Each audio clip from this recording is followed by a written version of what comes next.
दूसरा प्रण है कि हम हमारे जीवन में, हमारी व्यवस्थाओं में, हमारे नियम कानून।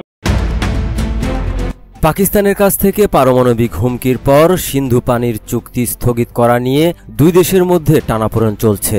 এরই মধ্যে সন্ত্রাসবাদ নিয়ে পাকিস্তানকে স্পষ্ট বার্তা দিলেন ভারতের প্রধানমন্ত্রী নরেন্দ্র মোদী। বৃহস্পতিবার ভারতের ৭৯তম স্বাধীনতা দিবসের অনুষ্ঠানে লালকেল্লায় দাঁড়িয়ে দেওয়া ভাষণে মোদী বলেন, ভারত পারমাণবিক হুমকি সহ্য করবে না।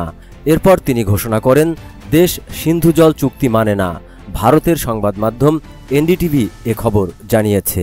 ২২ এপ্রিল পেহেলগাম সন্ত্রাসী হামলার জবাবে ভারত ও পাকিস্তানের মধ্যে হওয়া সিন্ধু জল চুক্তি স্থগিত রাখা হয়।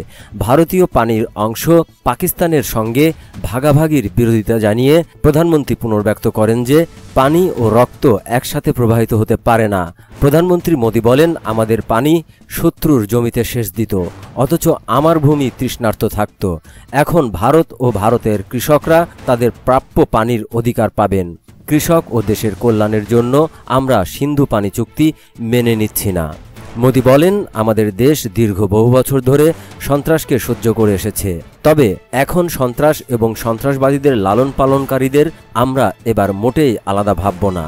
ওরা মানবতার বিরুদ্ধে শত্রু।